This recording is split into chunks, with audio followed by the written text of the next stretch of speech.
Qual que é essa história do marco temporal? Então, para a gente explicar a história do marco temporal, a gente precisa lembrar de uma história, precisa lembrar de um processo de demarcação de uma terra indígena na Raposa Serra do Sol, tá? Então, a Raposa Serra do Sol é uma terra indígena, uma TI mesmo, é assim que chama, situada no nordeste do estado brasileiro de Roraima. Então, vocês devem lembrar da Raposa Terra do Sol, principalmente ligado a uma disputa que aconteceu lá, que é justificada pela presença de pessoas, de produtores de arroz, que estão lá há mais de 100 anos. Então, ocorreu essa disputa tanto na demarcação quanto na ocupação desse espaço. E essa demarcação, é sempre importante a gente lembrar que essa terra indígena, ela é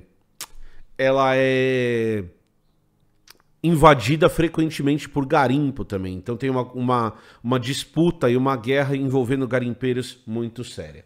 Então essa área ela foi determinada como uma terra indígena, e isso é uma coisa muito relevante. Quando você tem uma demarcação de terra indígena, você tem um ato declaratório do governo. Então não é como se o governo estivesse dando a terra para os povos originários. O que o governo está fazendo é que ele tá declarando, ele está reconhecendo que aquela terra é daqueles povos originários. Uma coisa super importante da gente dizer dessa área, que é uma área bem grande,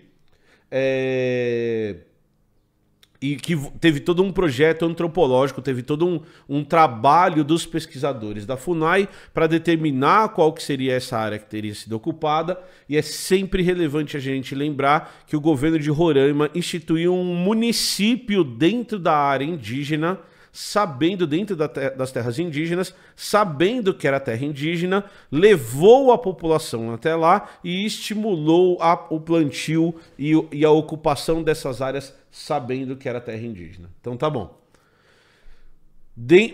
Existem várias etnias que estão morando lá, e em 2005 essas terras são finalmente demarcadas, e é determinada que os povos originários têm direito a esses locais.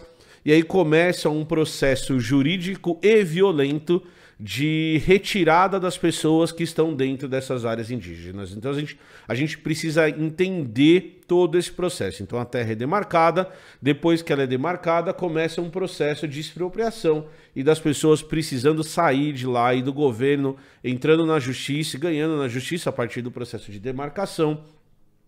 A ideia de que essas populações arrozeiras, é super importante eu pegar esse outro fator. Esses arrozeiros, eles chegaram na década de 70 e a maioria deles já tinha saído e tinha sido indenizada das áreas da reserva. E essa área ela volta a ser ocupada por invasões depois disso. Então entender esse contexto da Terra do Sol é importante, porque a gente tem esse processo de retirada, invasão, retirada, invasão, retirada, ocupação, do governo falando que tem que ocupar e assim por diante. Então tá.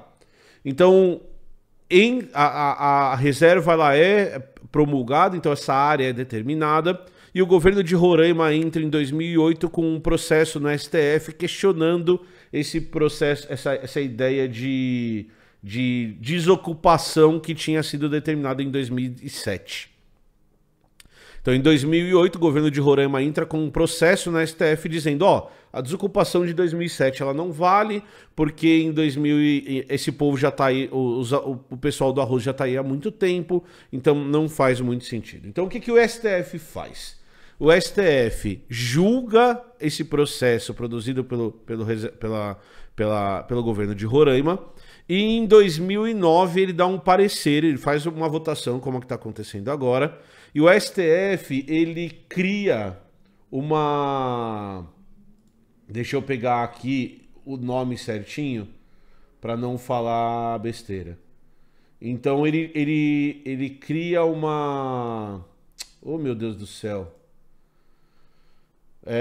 Uma tese jurídica em 2009, dizendo que, já que aqueles povos originários estavam localizados naquele lugar, no dia 5 de outubro de 1988, que é quando a nova Constituição brasileira é estabelecida, e é nessa Constituição que está estabelecida a regra para a ocupação daquele espaço, então o STF fala, uma vez que, quando a Constituição foi estabelecida, essa área já era ocupada pelos povos originários, isso justificaria o fato daquela reserva ser deles, daquela terra indígena ser deles.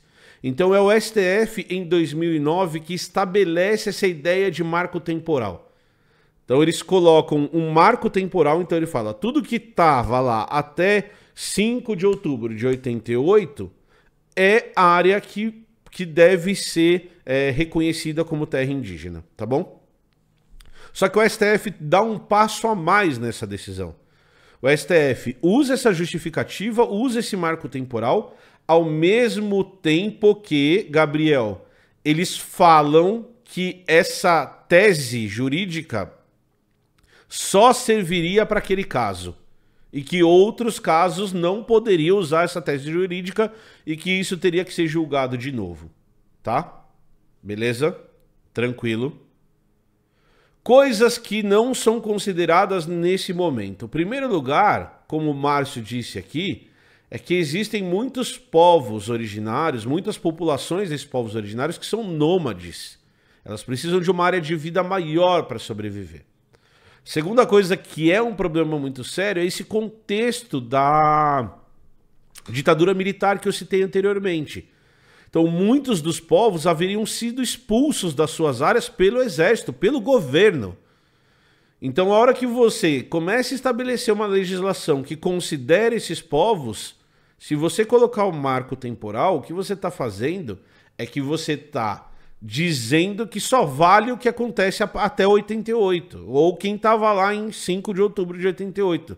Se você foi expulso um ano antes, se você foi expulso 5 anos antes, se você foi expulso 10 anos antes, se você está numa guerra contra grileiros e garimpeiros, se você não tem o apoio da sociedade, se você foi expulso para as favelas do Brasil para ser integrado à sociedade, independente de querer ou não, isso não era considerado. Mas é super importante a gente dizer que quando o STF, lá em 2009, estabeleceu o marco temporal, o que o STF fez foi dizer que aquilo só servia para aquele caso específico e é super relevante, isso foi favorável às populações dos povos originários lá eu sempre confundo o nome, da Raposa Serra do Sol, tá? Então o pessoal da Raposa Serra do Sol ganhou o mérito foi favorável a eles. É claro que continua, não teve, as pessoas não saíram da área, continua tendo garimpeiro, continua, e principalmente no governo Bolsonaro, as pessoas começaram a passar fome, perderam o apoio da sociedade, foi aquela desgraceira que a gente tava acontecendo, tá bom? Vamos sair de um lugar e vamos para Santa Catarina. Então, em 2003... já tinha rolado a história da Serra do Sol, mas ainda estava em julgamento. Foi estabelecida, foi criada uma terra indígena em Santa Catarina. Tá? Então, em Santa Catarina foi estabelecida uma terra indígena chamada Ibirama. Aqui eu não vou conseguir ler o nome, infelizmente, mas acho que é Laclanô, mas infelizmente eu não sei. E essa terra indígena, ela tá em disputa com agricultores em Santa Catarina desde quando ela foi criada, tá? É importante também a gente entender o contexto da chegada desses agricultores em Santa Catarina, porque a ideia é a mesma. A lógica é a mesma do que aconteceu em outros lugares do Brasil. Então vamos lá, qual que é a lógica? A lógica é que lá no final do século XIX, começo do século XX, para estimular a vinda de agricultores da Europa para o Brasil, o governo brasileiro doou terras para empresas sem saber de quem era aquela terra, se tinha populações indígenas, se não tinha, doou essas terras para empresas que venderam essas terras para agricultores europeus que vieram para o Brasil, tá? Então prestem atenção em outro fator de outro povo que foi muito prejudicado na história do Brasil que eu vou dizer. A próxima vez que qualquer pessoa, inclusive vocês, considerarem comparar a vinda de trabalhadores europeus para o Brasil para trabalhar em terra com a vinda dos povos africanos escravizados, vocês têm que bater a cabeça na parede. Os italianos, quando vieram para São Paulo, tinham uma casa no centro de São Paulo que recebia eles na chegada. Esses caras tiveram a oportunidade de comprar suas terras que não eram de ninguém, que foram doadas pelo governo para comprar suas terras. Então não façam essa comparação mais nenhuma vez na vida de vocês. Tá bom? Nenhuma vez na vida de vocês. O trabalhador italiano, o trabalhador alemão, o trabalhador polonês, o trabalhador holandês que veio aqui para o interior de São Paulo não tem nenhuma comparação com qualquer povo que foi escravizado na África e trazido para cá. Eu não estou dizendo que a vida deles foi fácil, eu sou descendente dessas pessoas, eu sei quanto muitas dessas pessoas trabalharam para oferecer o mínimo para os seus filhos, mas essa comparação não faz o menor sentido e não deveria fazer. Para começar, eles escolheram vir para cá e muitas vezes em condições melhores do que a que eles viviam no local em que eles viviam. A gente precisa parar de falar dessa história dos os escravos italianos, os escravos poloneses, porque isso não é verdade. Não, mas eles vinham, aí eles trabalhavam, aí eles eram obrigados a comprar a comida deles na venda, e aí não sei o que lá. E, gente, chega, não existe isso, tá bom? Então o que acontece no sul do Brasil é isso, o governo doa terras que não necessariamente eram do governo para essas empresas, e essas empresas trazem esses imigrantes para cá. Essas empresas trabalham e vendem terras para esses imigrantes. Então a gente precisa entender essa lógica. Quem vendeu terra? Não, mas o meu bisavô comprou terra legalmente. De quem ele comprou terra? Quem morava naquela terra antes? Já tinha gente morando lá. É mais uma vez a gente invadindo o que não é nosso. A gente precisa dar o nome certo para as coisas. Os europeus foram invasores das terras brasileiras. Os europeus mataram as pessoas que estavam aqui, ou através de doença ou através de guerra. E o que a gente estava fazendo na década de 70, o que a gente estava fazendo antes era terminar de destruir esses povos. Então lá no começo do século XIX, final do século XIX, quando os caras vêm para cá, eles vão ocupar terras que estavam ocupadas. Estavam ocupadas. As terras tinham gente morando lá. Então lá em Santa Catarina tinha gente. Lá em Santa Catarina tinha tribo. Lá em Santa Catarina tinha etnias. Tinha culturas que foram destruídas. Então tá bom, então se estabelece essa terra indígena para colocar, para essas pessoas terem o direito daquilo que sempre foi delas, o reconhecimento de algo que sempre foi delas, e aí quem mora ali tem que sair dali. Quem mora ali precisa procurar alternativas, e aí sei lá, o que a sociedade vai fazer? Vai pagar indenização pro cara? Pode ser, é uma alternativa. A sociedade vai lá e paga essa galera. Então eu vou lá, quanto custa a terra? Custa tanto, o Estado vou lá e pago, você vai seguir a sua vida em outro lugar. Então tá bom, qual que é o argumento? Então daí, beleza, estabelece-se isso e o governo de Santa Catarina começa a lutar contra isso, do mesmo jeito que o governo de Roraima tinha lutado contra isso. E aí o que o governo de Santa Catarina diz é que quando essas terras foram ocupadas, não tinha ninguém morando lá.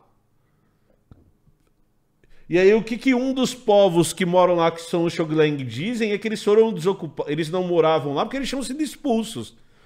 Expulsos por quem? Pelo exército. Eles foram expulsos da área em que eles sempre viveram. E aí, em 1988, eles não estão morando lá, porque eles foram expulsos. Mas na hora que você vai fazer os estudos daquela área, você percebe que eles viveram ali por muito tempo. Então tá, maravilha. O que acontece, então, é que o governo de Santa Catarina usa o julgamento de 2009 para defender a tese do marco temporal. Só que agora invertida. Então, se em 2009 a tese do marco temporal foi criada, foi usada para falar, olha, essa área é deles mesmo, agora o governo de Santa Catarina entra com um processo dizendo que, olha, se eles não estavam lá em 88, quando a Constituição foi feita, não faz sentido nenhum essa ideia. Então o que eles estão dizendo, o que está sendo defendido e o que está sendo julgado e o que é chamado de marco temporal é terras que podem ser transformadas em terra indígena são aquelas em que os indígenas moravam em 5 de outubro de 1988. Terras em que esses indígenas não moravam, independente dos estudos antropológicos, não podem ser demarcadas. E é isso que está sendo julgado no STF. Tá? É isso que está sendo julgado e é isso que é essa tese que está passando no STF hoje. Se o marco temporal for considerado válido, isso vai ter um efeito gigantesco em terras indígenas hoje, que já são atacadas pelo agronegócio, e o agronegócio predatório, tá? A gente já falou aqui no Blá Blá que nós somos defensores do agronegócio. A gente defende o agronegócio aqui no Babalologia, a gente só não defende a monocultura, a gente só não defende o latifundiário, a gente só não defende o grilador de terra, que é latifundiário, a gente só não defende o agronegócio no modelo que ele é feito no Brasil hoje, que é predatório, que só deixa uma parte ridiculamente pequena da população muito rica. Esse agronegócio a gente não defende aqui no Blá Blá. Então, se o marco temporal passar, isso vai afetar diretamente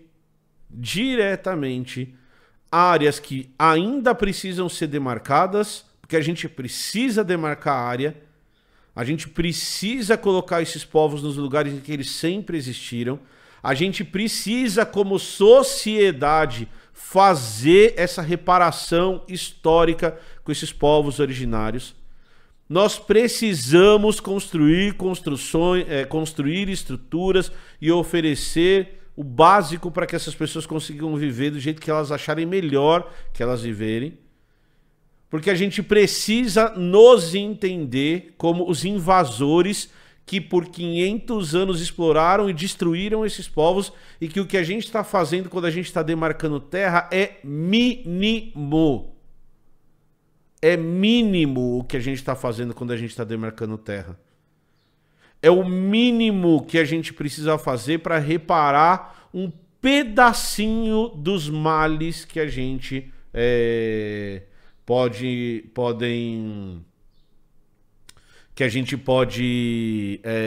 fazer, tá bom? É o mínimo que a gente deveria fazer. É permitir que esses povos tenham direito à terra. E aqui a gente não está falando nem de reforma agrária, que daí a gente amplia a discussão, tá? Então o interesse nas terras indígenas está muito ligado ao conceito ou à ideia de que esses caras nem gente são. E a gente precisa entender da onde veio essa ideia, como esse preconceito foi construído, por que que esse preconceito existe, por que que isso está na cabeça de vocês, Por que que quando eu falo de demarcação de terra, a primeira coisa que você pensa é, nossa, mas os caras querem viver lá de short Adidas na Oca. A gente tá em 2023, como assim? E isso é só preconceito. Eu falo muito de preconceito aqui, as pessoas ficam, não, eu não sou preconceituoso. É sim, é preconceituoso sim. Tá? Nós somos preconceituosos, a gente não consegue entender um outro estilo de vida que não é o nosso, e tá tudo bem. A gente só deveria parar de tentar impor o nosso estilo de vida, aquela vida que a gente acha melhor, que nem sei se é a melhor pra gente, mas aquela vida que a gente acha melhor pros outros. Então a gente precisa recontar a história. A gente precisa entender o que aconteceu com esses povos. A gente precisa entender o estilo de vida nômade e considerar isso a hora que a gente está fazendo demarcação de terra. A gente precisa fazer a abertura do que a ditadura fez com os povos brasileiros sem vergonha. Porque a gente vive essa história de... só para vocês terem uma ideia, a Comissão da Verdade foi combatida durante o governo Bolsonaro. Uma das maiores vergonhas da história do Brasil é chamada de anistia. A anistia foi imposta pra gente pelos militares para justificar os absurdos que eles fizeram. É um apagamento da violência, é um apagamento da história. A gente, como sociedade, não pode aceitar esse apagamento da história, uma parte da história.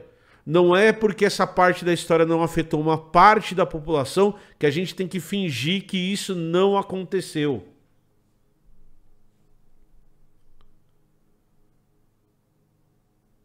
Então, a hora que a gente olha para esses povos originários, como diz aqui a Larry Pereira, vivendo na margem da estrada, em barraca de plástico, a gente deveria, como sociedade, sentir vergonha. É vergonhoso. É vergonhoso a gente estar discutindo isso agora. Tá bom? Então, o Zanin acertou uma coisa, depois de todas as barbaridades que ele fez, acertou. Mas a gente precisa continuar torcendo, porque é isso que a gente pode fazer agora, para que o STF negue o marco temporal, para que o STF tenha um mínimo de consciência de que o marco temporal é mais um crime que a gente está fazendo contra os povos originários. E é a gente mesmo, é você mesmo, é você que está assistindo essa live. Nós, sociedade, estamos à beira de causar, de cometer mais um crime contra esses povos originários.